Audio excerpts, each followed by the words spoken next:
It's a great panel, and we will have the next an hour and a half to listen to the ideas on how to make sure that we can implement net zero energy transition properly and the mechanisms, initiatives needed. But in order to do that, let's have Zulfikar to set the scene. Zulfikar Yurnaidi, Manager of Energy Modeling, Policy and Planning Department at the ASEAN Center for Energy. The department leads the energy research and cooperation activities in ASEAN and implementing regional energy policy and planning, as well as supporting other programs. Dr. Zulfikar, why don't you come up and give us an overview of what needs to be done and how to implement it, and I'll give you, 10 minutes. All right. Good afternoon, ladies and gentlemen. First of all, thank you very much for having me representing the ASEAN Center for Energy in today's very well-designed sessions in ADB SEADS 2023.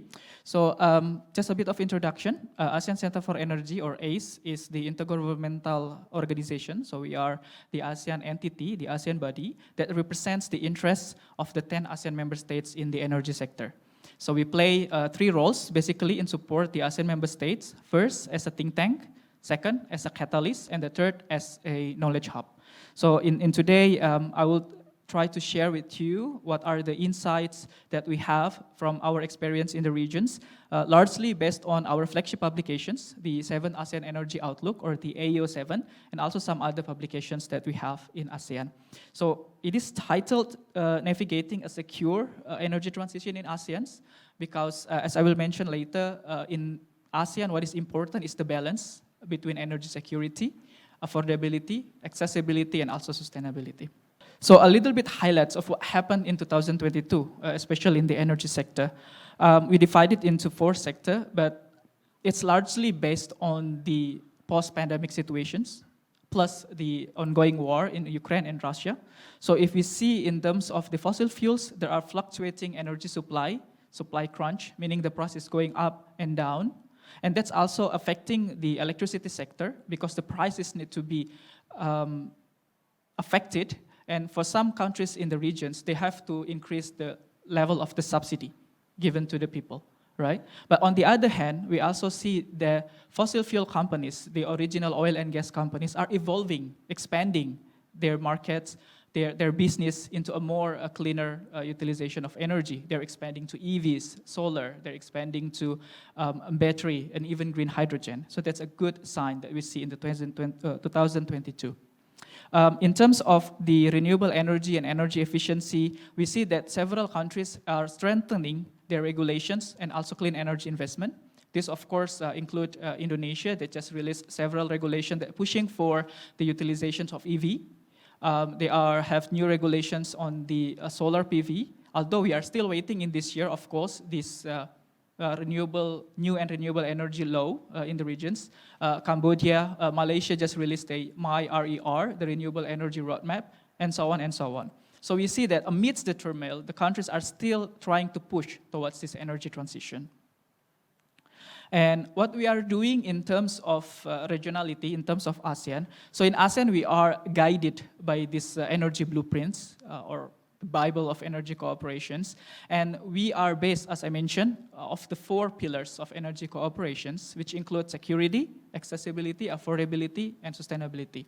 And we also put a small sub-theme that are based largely on the energy transitions, energy resilience, innovations, and cooperations.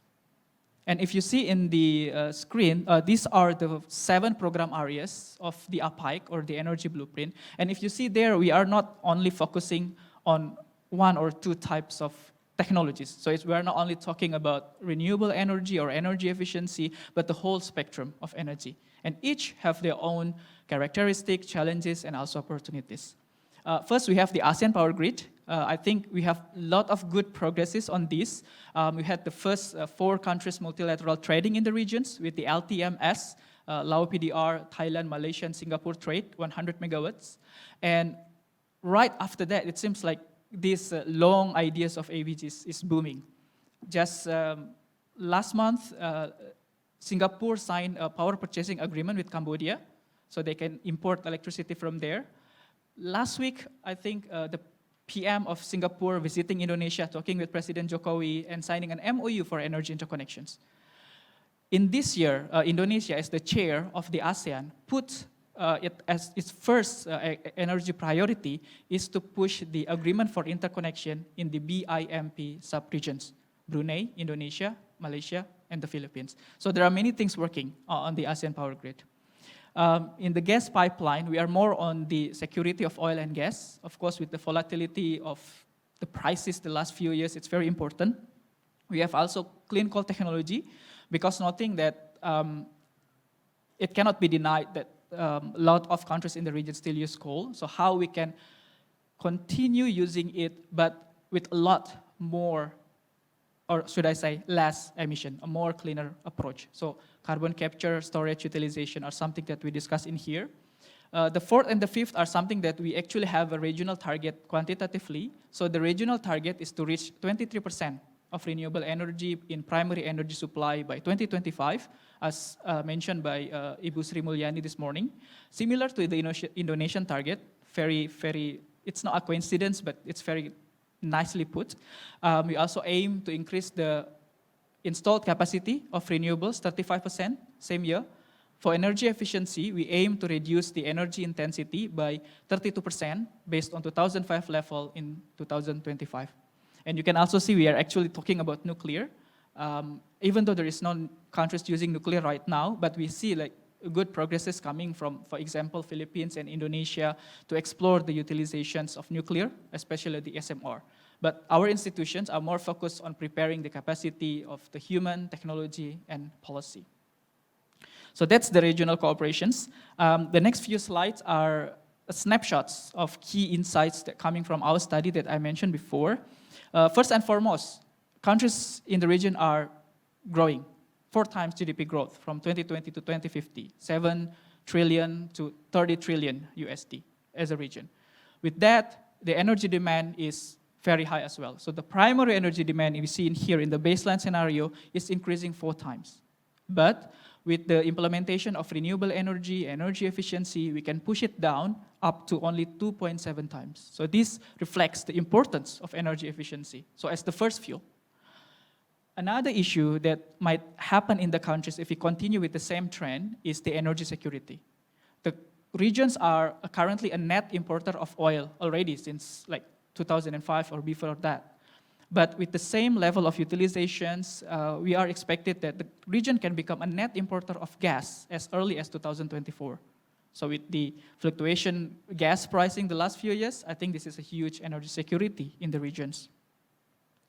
In the electricity generation system, I just want to highlight on the right-hand side. So we say that the targets of ASEAN as a region is 35%. Currently, we are at 33.3%, and we are expected to reach that target. So currently, in the official meetings, we are discussing on whether we can increase the 35 targets this year. But what's important and also interesting that I must to show is that the difference between installed capacity and electricity generation, and also the difference between generation and the total primary energy supply. So we have 33% in installed capacity, in generation, 22.2%. In primary energy supply, 14.5%. So there are a lot of homeworks beyond just installing, solar and wind, but how we can translate that into actual generations, how we can decarbonize the non-electricity sector, that's the homework. In terms of cost, I think Ibu Sri Mulyani also mentioned 17 billion. There are many numbers out there. Depends on the scenario. In our scenario, we said that at least around 20-30 billion US dollar per year is required for power plants only. So it doesn't include the transmission upgrade, EV, etc. Similar study by the IEA on the Southeast Asia mentioned that for the whole energy system, it's required up to 170 billion per year from now until 2030 and even beyond. So it's a huge number that is required. So where it's coming from, right? So that's also the question that hopefully we can discuss today. A few of the options of the solutions that we think would help. First, interconnection. So we have this dream, again, since a long time ago, but I just mentioned that there are a lot of progress currently, and our study in AO7 mentioned that the options of interconnection are actually a least cost optimization. So meaning it can give you a benefit. It's just a question of political discussion of the business model, discussion of the deal between countries, etc., etc. So it's not an issue, but something that we have to push. In the end use, the countries are largely uses oil, especially in the transport sector. It's very huge. I think 60, 70, 80% is currently still from oil products. Also, industry is very huge, energy consumers. So I just move around. This I mentioned you briefly. So currently we are only 14.2% in the, apologize. Oh, I thought I put that in silent. So, right. So I think, and also in the energy efficiency monitorings, in the energy intensity reductions, we actually also still see a gap, potential gap from our target, if we continue with the same national targets scenario. So what, can I have the next slide, please? It seems not working. Maybe from the operator? Yeah, thank you. Emissions, so the three largest sectors that produce emissions in the regions are power, industry, transportation. So these are our homework, and we see that the scenario that we have does not represent net zero yet, so meaning that even with the whole regional targets, we are still having an emissions in 2050. So we need to do a lot more if we want to reach net zero. That's it. And also we have some analysis on the land use for biofuel. So we need to think about this interconnectivity, intersectoral nexus. Next slide, please. So in the demand side, I will not just go in deep on this, but the thing is that very important first, we need to improve the efficiency.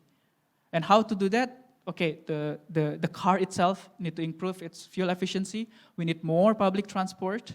And of course, we need a shift for fuel shift from the current oil products to biofuel, electricity, etc., etc. Next slide, please. In the supply side, I cannot emphasize the importance of infrastructure, not only in electricity, but also in the other solutions of clean energy. EVs infrastructure, green hydrogen infrastructure. This is something that need a huge capital upfront cost. And sometimes government is just not have enough fiscal capacity for that. Okay? And next slide, please. So these are some key insights, but I will just go to the next slide. Right. Oh, okay. I thought I have one. So one thing that I want to mention is that the Indonesian's chairmanship priority.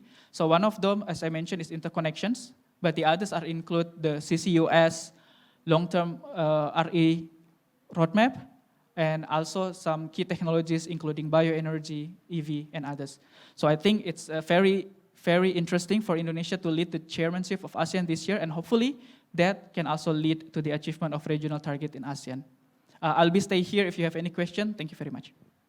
Thank you, Zulfikar, for the presentation. There's a lot of food for thought here, and as we see that energy supplies have fluctuated since the conflicts happening in Ukraine, and also as we've seen there's turmoil in energy market, lots of challenges I see, particularly, not just globally, but particularly in Southeast Asia. And there's a mention that the region has promised to or has committed to increasing the renewable mix to 23% by 2025. And for your information, actually, our renewable energy mix, we have the same target by 2025. Now, 2025 is just around the corner. Currently, Indonesia, for example, we only have like 11 or 12% of renewable energy mix. So this is a problem. And the other thing, of course, it's a financing. We need around 20 to 30 billion US dollars at least per year to finance energy transition.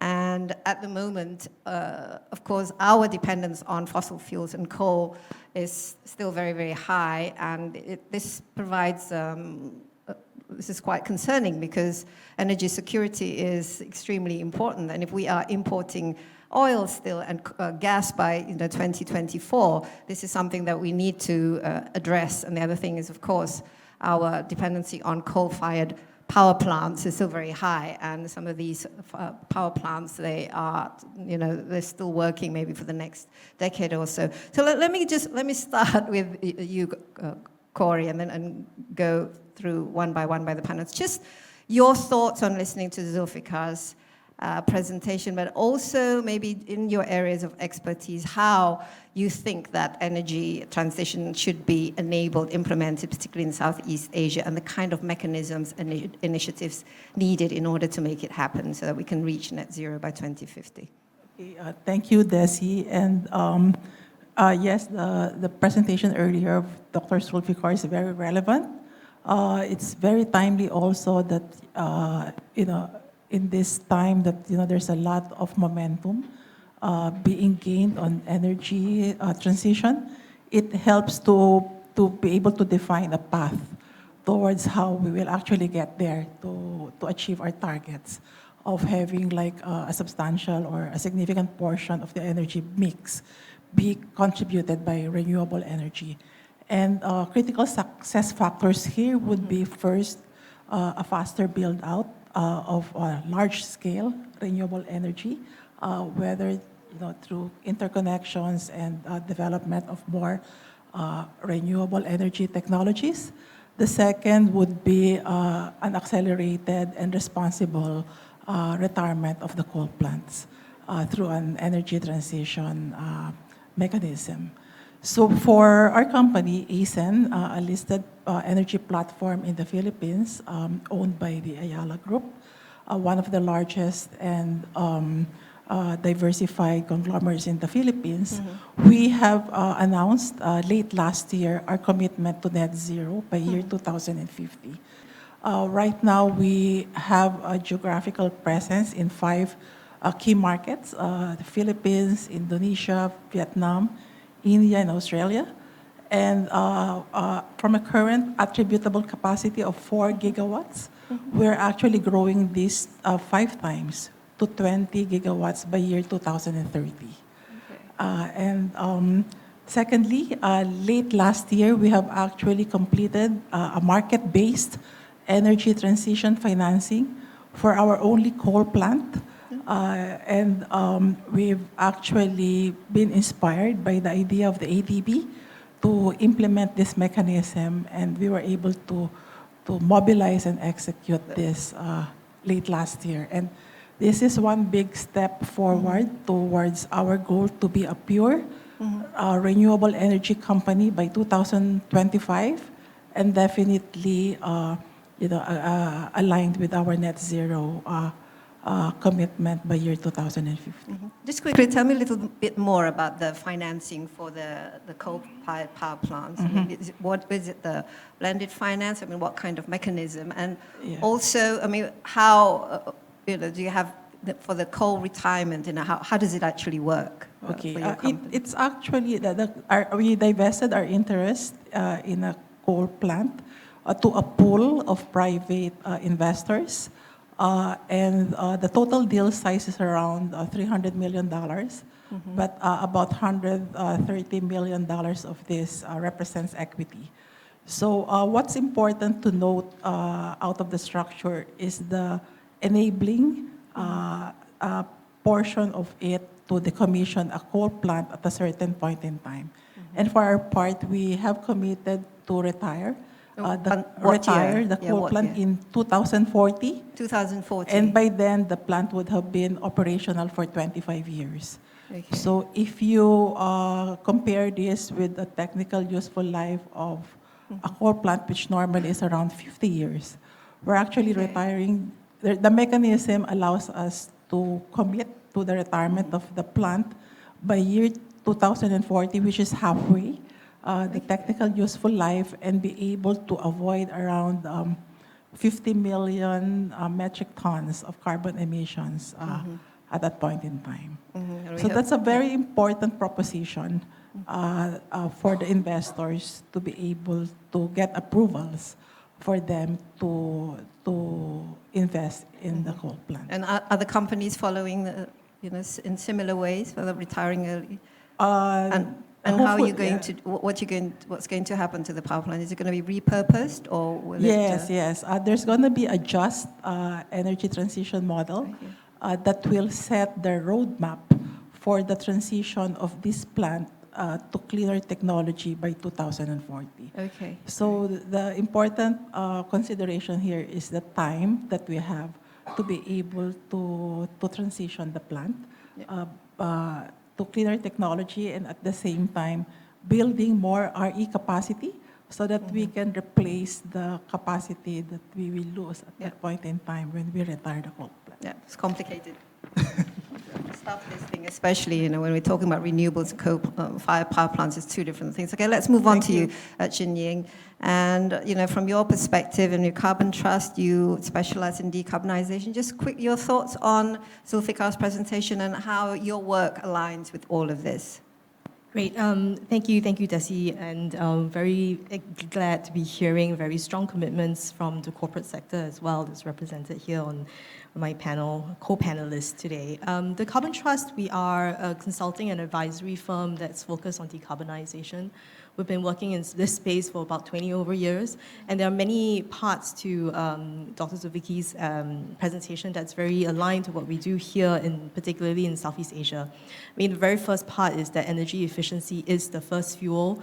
It's something that we have always been supportive of our Southeast Asian different governments to work on. We work on policy enhancements on energy efficiency, including financial mechanisms that will bring public money together with private commercial money to drive more uptake of EE in the industry as well as the SME sector. So that's one of the areas that we work on. I think the other part to the presentation that was really important to us was how do you go beyond just installing and having installed capacity to ensuring that there is generation that's coming onto the grid, and in that space, the types of regulatory frameworks and mechanisms that need to that we need to talk about in terms of renewable energy integration. That's also a lot of the work that we've done.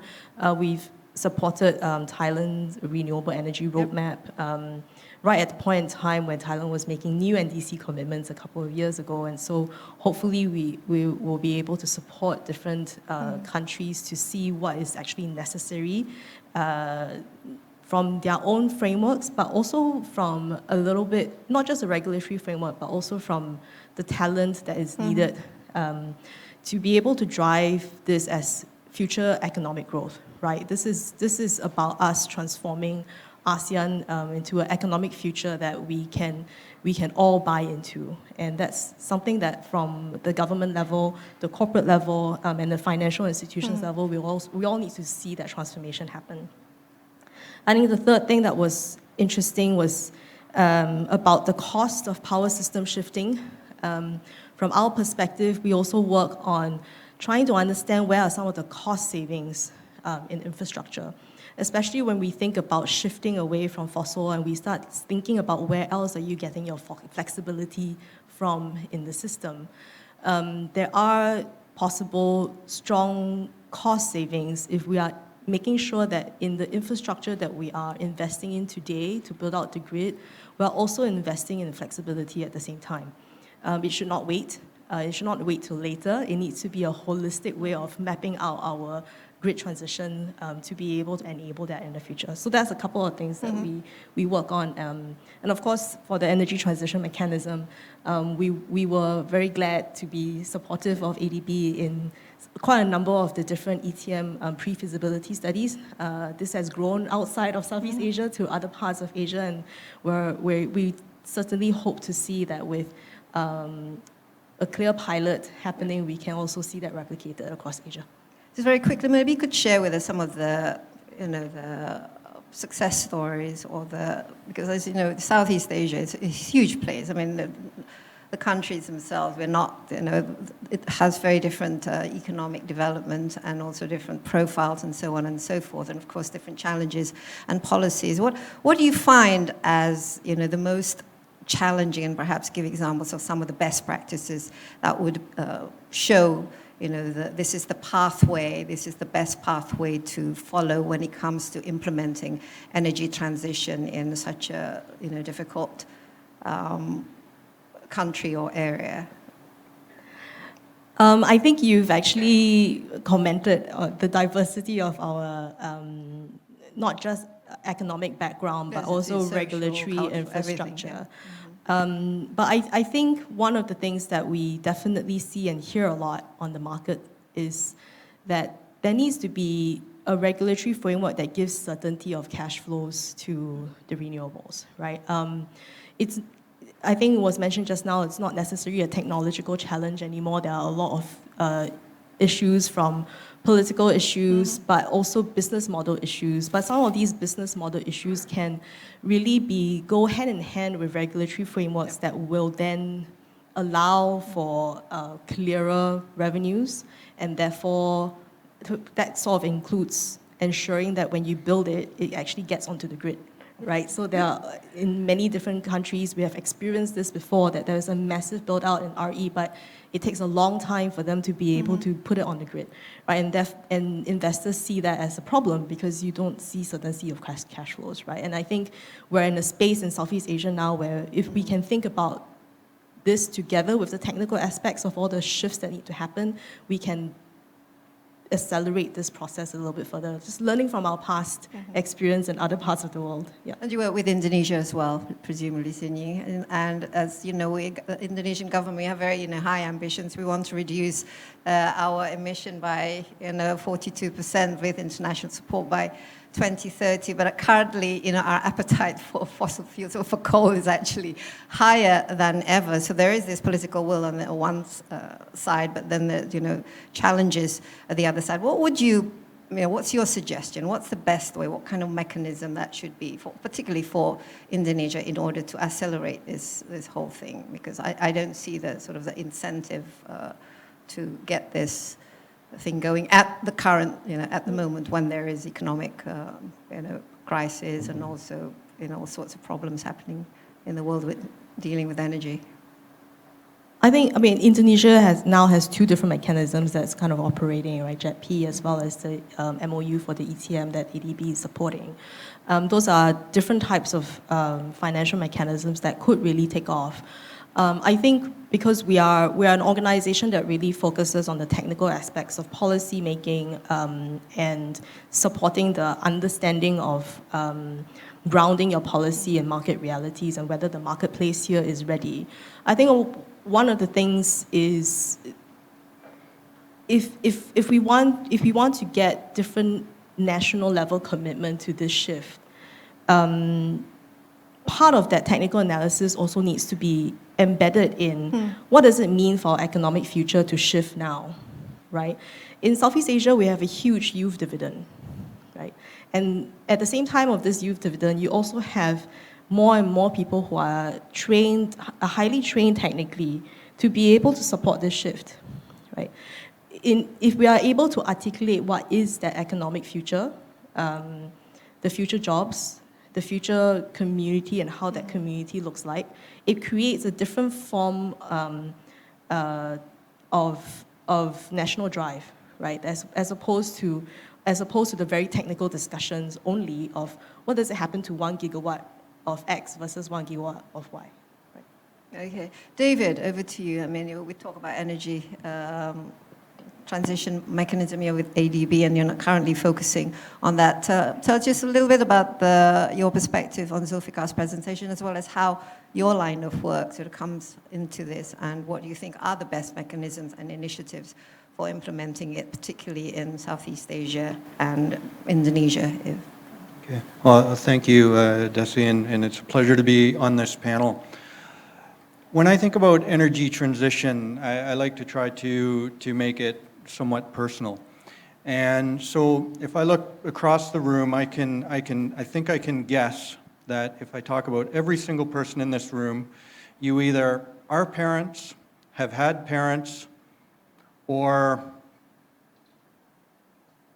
yes, those actually are the two options. Will be parents. You either are or and. Sorry. Future parents. So yes, future parents. Thank you. I was trying to get a 3 there. So in that context, everybody, I think, has struggled one way or the other that when one generation grows up, the other generation doesn't quite understand it. So you've either experienced that as a child or as a parent or as both. And I think that's very much how the energy system works, is that the energy system has developed. There's a whole bunch of people who have done it in the past, and there's a whole bunch of people who are still doing that. And that's what we see in developing countries, that they are developing their energy system in a new way, in a new context. And so we see sometimes the developed countries in the past who have very good systems, they're saying, you have to do it in this new way, you have to do it in this clean way. But we developed our system with fossil fuels and coal and gas and oil when we were in this high growth scenario. We know how to do that, and we know how to now change when we're not growing. But we're asking, or the developing countries are being asked, we want you to develop in a clean way, but you're growing tremendously rapidly. Now, some of you have a lot of coal, some of you have systems that are very strong, and some of you need to develop a whole lot of systems because you still have people who don't have access to electricity. But we want you to do it in a new way. And I think that creates a lack of understanding sometimes between what is needed from the country themselves who are developing and those who are saying, well, we have this global problem that unfortunately we caused and we need everybody to work together to fix it. And so that's where I get really excited, though. I think there is an opportunity, as there is for any child or person today. There's a huge opportunity in front of them, but how do you capture that? And the bottom line is we have some solutions, but we don't have all the solutions. And you know, if there's one thing that I'm really excited about for Indonesia in particular, but actually I guess with the work of ASEAN, we can talk about the Philippines there as well, is what is the best way to start a journey? It's to start, to get going. And that I see the commitment across many ASEAN countries is the willingness to not only have a vision, but to start deploying it. We've seen Vietnam deploy a whole bunch of renewables. Has it been perfect? No, but they've done it. We've seen the first transaction, the ETM transaction in Asia done by ASEAN. Okay, now are others jumping behind it? No, but they're watching very closely and trying to figure out how to do it. Indonesia has committed to doing a transaction to accelerate the retirement of their plant. PLN is working really hard to create a vision for energy transition. All these things are happening, and we must get started in doing that. And ADB is happy to be a part of that. And just be honest, what are the challenges so far? And how do you see the role of MDBs in all of this? I mean, I know that in Indonesia we have what we call a country platform, in order to attract investment into particularly the energy sector.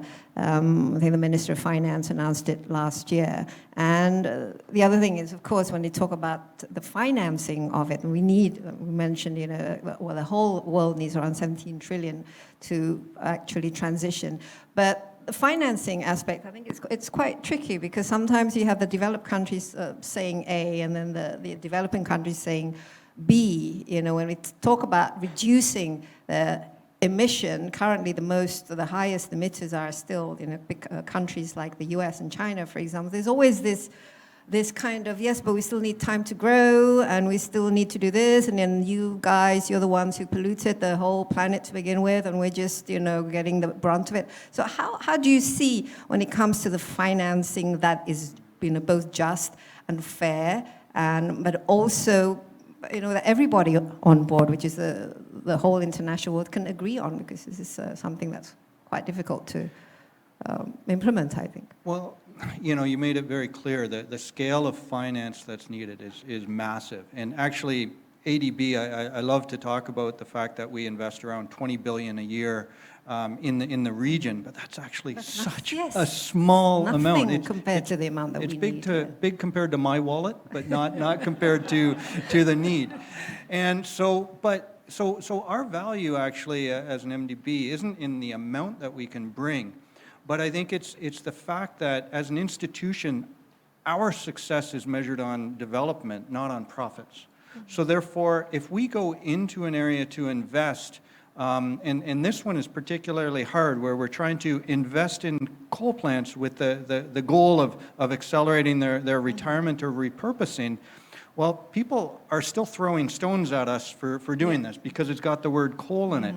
But actually, we can take that. You know, we can take that leadership. I'm not saying it's pleasant, but we can take that leadership. We can bring in the private sector. We can engage with the government. That's something that, again, because we're not profit-oriented, we have access to the government and the policymakers, and we can engage in a mutual conversation that the private sector can't do. But then we're still bankers, we're financiers. We can engage with the private sector because we try to understand that language. We're technical people. So that is our value, is to crowd in the right stakeholders to have honest and credible discussions about this. And I think we're uniquely placed to do that. And that's really an honor, but also a big responsibility. And just very quickly, I mean, of course, there's no such thing as free lunch. When we talk about, financing, particularly from MDB such as ADB, what kind of, or what's in it for, there must be some kind of, profit that you want to be able to see. And what is it? Is it grant, loan, or soft loan, or what is the best particularly for countries like Indonesia that are still very much growing, and of course the government doesn't have much in their budget to finance this transition? I think the bottom line is that there is significant cost to this, but there's significant benefit to this, and there's a large amount of by making this transition, we can see a pathway that will take the cost of the power sector per kilowatt hour, and in the long term, this will be less. But, as our keynote speaker highlighted, we have to do everything. We have to do energy efficiency. We have to build the infrastructure. We have to bring in the renewables as they come down in price. If we do all of those, we can actually make this cost-effective and affordable, which Sri Mulyani always said, just and affordable transition. If we only do one part, actually, I don't think it really works. We have to do it all and comprehensively, and start that by taking the first steps in the journey. Yeah, and obviously, involving the private sector is very important. Let's get to you, Lavan. You're representing Infrastructure Asia, and of course, public institutions are very important. There's private, public-private partnerships are very important. So just quickly, your thoughts on this morning's presentation, as well as how does your line of work fit into all of this energy transition implementation? All right, thanks for that. Actually, I'll pick up where David left off, and just to echo, right, I think we all know there's no single action that will allow us to reach net zero by 2050. So that's clear, but it's worth repeating that again. And as Daisy, you said, there's a role for both the public and private sector. So I'll not talk about financing. I think David's covered that quite a bit. Let me talk about two other areas. Let's talk about legislation and policy, and we heard this morning about that. I think sending the right signals on the policy intent is very clear. We have good examples in ASEAN. Talk about the Philippines. Very, very clear policy and legislation where you allow 100% foreign ownership for clean energy projects. It's a significant move. This morning we heard the governor speak about it, the central bank governor from the Philippines. And also having a good remuneration mechanism. For example, auction, Cambodia has it. I think Philippines is going to do the same as well. So you are sending very, very strong signals. And I can share that ever since those announcements by the Philippines, in Singapore, we hear lots of market participants asking us, how do we do this? How can we go into the Philippines to do it? So everyone's lining up and wants to go into it. So you can see that when you start making concrete moves, people start to get excited and want to go into that market. So that's on legislation. Second, which is something we do is, and has not really been talked about, so I'll talk about it, is capacity building. So, ASEAN is not one. ASEAN is 10 different states, and we all have different levels of capacity. So at Infrastructure Asia, we run a program with the Singapore Management University and the World Bank Group where we bring ASEAN members to Singapore And we keep them in the Singapore Management University for 5 days, and we provide some form of training on how we can get them to better prepare infrastructure projects that are ready for private sector participation. And just coincidentally, we have a group of 40 regional government officials in Singapore this week who are undergoing a program on clean energy. So hopefully, arising from this program that we run in Singapore, we'll have more projects that are coming out on clean energy, and these projects are going to be ready for private sector participation. And I'm glad that the largest component of that contingent is actually from Indonesia, reflecting its size in ASEAN as well. So it's very positive for us to see a good turnout from Indonesia. So that's something that Infrastructure Asia does together with Singapore Management University. And I'm so glad that Pak Zulfikar talked about energy efficiency, because that's something that we all don't talk about. But actually, if you think about it, it is the low-hanging fruit, and it is the one that where the technologies are all enabled, and it's almost on a no-brainer to do energy efficiency. But there are good reasons why it doesn't happen as well. And Infrastructure Asia is looking at how we can create platforms to allow people who are interested to do energy efficiency projects together, how we can have an aggregation of people, both on the demand side and the supply side, and using finance to catalyze this whole initiative going forward. So I'll just put those two ideas out. Lavan, I'm just curious, how do you choose your projects, so to speak? Of course, I mean, there are many initiatives, many projects, but do you have sort of particular criteria? Because obviously the most important thing is making sure that investments goes to those projects that create the greatest impacts and give benefits, not only economically and socially, but also to the planet as a whole. So how do you choose? And the kind of how do you measure all these impact at the end of the day? Because I think that's an important point when it comes to picking and choosing the kind of investments that you want to make. Yeah. So for us at Infrastructure Asia, the way we look at infrastructure projects is, you're right, there's so many projects, so how do we decide where we want to get involved? So we've taken a little bit of a focus strategy. In the markets that we're active in, even in Southeast Asia, we're not in every market, so we look at Indonesia, Vietnam, Philippines, and Cambodia. We think that there could be a lot more capabilities that we might be able to share in these markets. And we also focus on a few sectors only. So we are looking at energy, we're looking at supply chain and logistics, we're looking at circularity, we're looking at water. So we keep ourselves quite focused in these markets. And I think it has shown that when we focus in these markets, we actually will see the projects in these markets. So it's kind of a strategy, top-down strategy that we have. But really the way we work in market is that engage with the regional government officials, try to identify what their pain points are, and then try to curate a set of projects from them. So we have, in our portfolio, we have quite a lot of projects, but I think from our perspectives, actually it hasn't come to that part where we've had to pick and choose. Because, projects have very different milestones, right? So we are able to juggle some of these projects such that when we are working on them, then on the counterparty side, they're probably less busy on those Just projects. very quickly on Indonesia, you see a lot of attractive projects going on, and you also focus on legislation. What about the kind of the regulation and also just the creating a good business climate in order to attract these investments, particularly to Indonesia? What are your feedback and your input? I think the greatest thing is clarity. So clarity in rules. Your rules may not be the best, but as long as they're clear, investors will make their minds. They will just move wherever it's clear for them.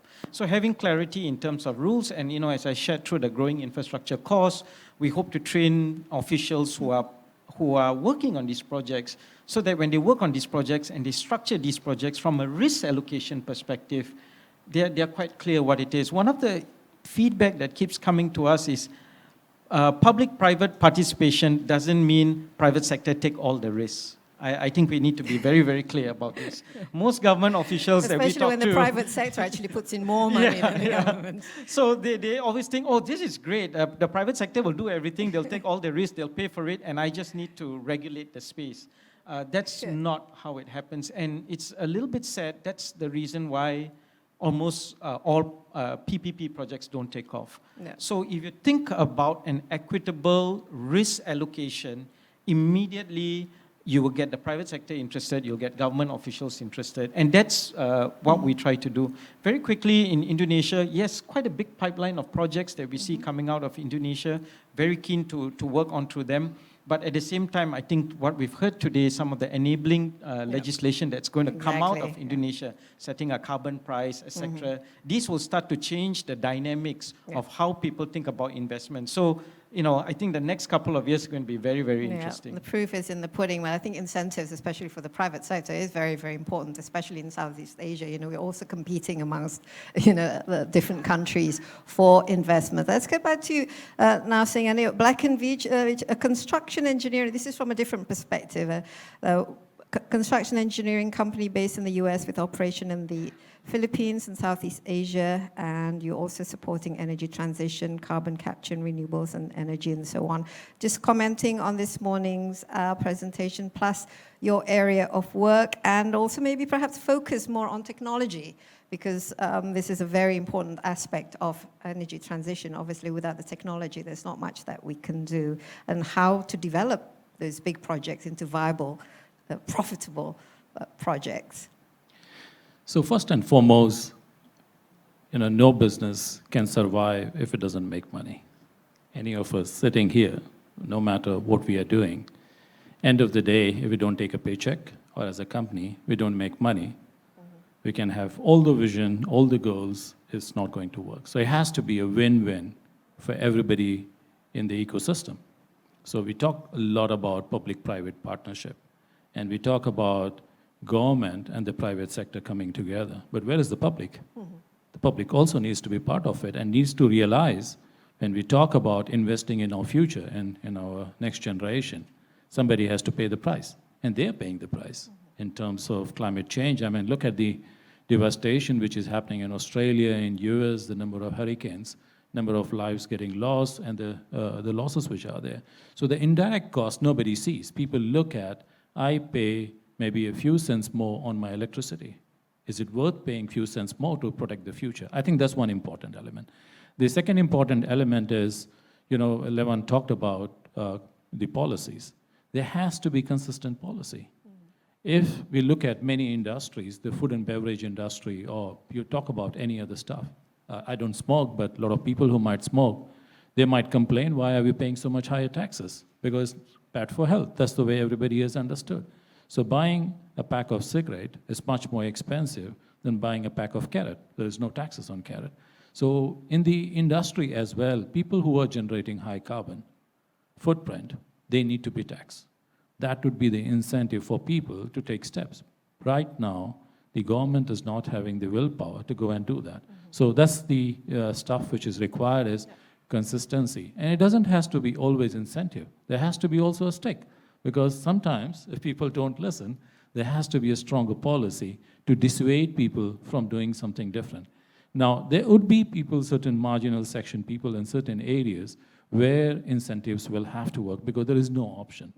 So as a technology company, when people talk about energy transition, I narrate this incident which happened to me. I worked for Siemens 26 years before joining Black & Veatch in 2019. 90% of my revenue, 85-90% of my revenue in Asia Pacific came from coal business. We are building power plants, we are the market leaders here. And the board of Black & Veatch in 2020 decided that we will stop doing coal business. I was asked my view, and obviously, being in Asia with 2,000 employees responsible for them, I said, hey, we can't just exit that business. And the board said, why not? And I said, look, my heart is saying that we should, but my mind is saying I'm responsible for 2,000 people. Give me more time so that I can steer the whole thing. And the board said, okay, give us some time to think. After 3 days, they came back and said, we will exit. And I was furious, actually. I said, then why did you ask? And they said, look, the discussion was, if we don't exit today, we will never, because there will always be something which will prevent us from doing it. And we exited. 2020 was a tough year. We went through a whole transformation. We had to let a lot of people go. We had to put a lot of people on new training, on new technology and all those things. The company formed a decarb group in 2020. And today, Black & Veatch is the market leader in decarbonization. We are building the world's, not on paper, physically, the world's biggest green hydrogen plant in US today. It's a 220 megawatt facility, which is using wind power, will be generating green hydrogen. We will be storing hydrogen in salt caverns in the same site, a few thousand tons. So the cost of storing the green hydrogen is much more easier. We are having a nearby plant using green hydrogen blended with natural gas, 30%. Plant would go in operation next year. So that's the first project probably which will, at a 500 megawatt scale, will be using green hydrogen as a blended fuel. And we're also using the same hydrogen for hydrogen fuel cells. So it's a solid integration, but the only way the project could get physically under implementation was the funding from the government, from the US government. And this is what I always say. Why does Asia have to be behind 10, 20 years than the Western world?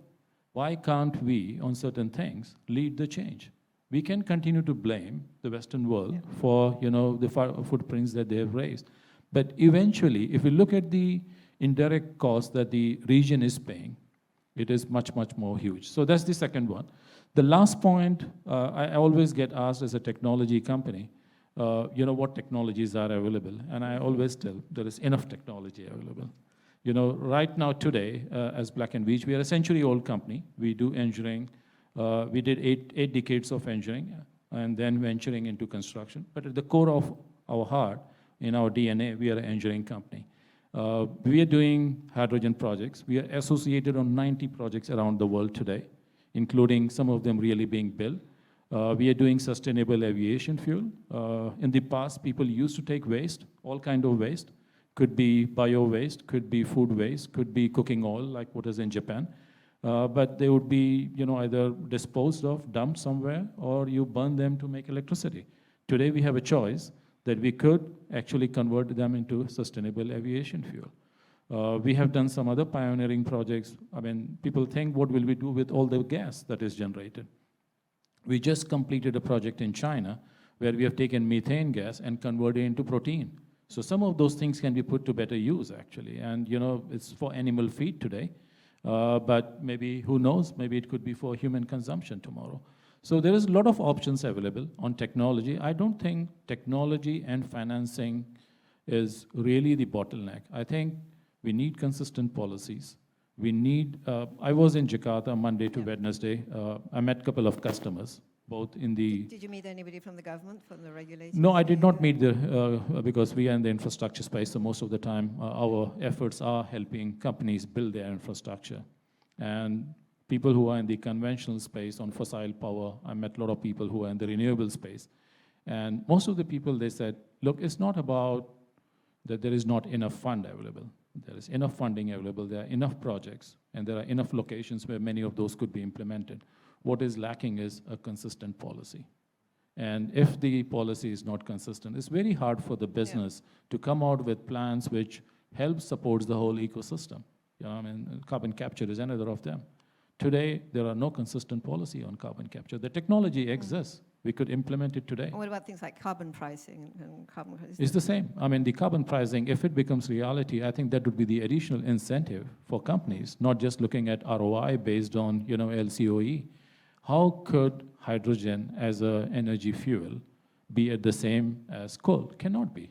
Because the indirect benefits of using hydrogen is far, far superior. That doesn't get counted. And those people who are using coal, they need to pay for balancing the whole thing. Okay, very interesting, because this is the feedback I get from companies, particularly foreign investors coming in. The uncertainty of regulations and just the whole investment climate. So perhaps you could just quickly on the kind of incentives that would attract particularly to Indonesia, because as we know here, the need, we're still very much dependent on coal and the energy produced by coal is still much cheaper. I mean, that's why our energy mix is still very much dependent on coal, and I'm actually not very optimistic that we can make 23% renewable energy mix by 2025. But having said that, there has to be, a clear pathway to incentivize, particularly investors to come in to Indonesia. What do you suggest? I like what David said. Incentives. We need to get started, which Indonesia has done. One step at a time. We don't have to switch off something to start something. The way the government could help is, ensuring that the tariffs which are there, they are at a certain level. Some of the recent tariffs which were there on solar, on wind, they're so low. Yep. I mean, they don't even cover the equipment cost. I mean, imagine if somebody's coming as an investor, how would that practically be possible? And helping with, mechanism by which they get really good companies to come and build those infrastructure. Because, few of the initial rounds which we have seen, not only in Indonesia, also in Malaysia, there were dozens of them who came in. They won the IPP or, the power purchase contracts, and those projects never got built. So being able to bring good companies who could get those things implemented, get them up and ready, and be able to connect it to the grid. Because one of the other problems is a lot of power plants on renewables are getting built, but how many of them are getting connected to the grid? Yep. And how many of them are being used 100%? What about things like the need for technology transfer and, sorry.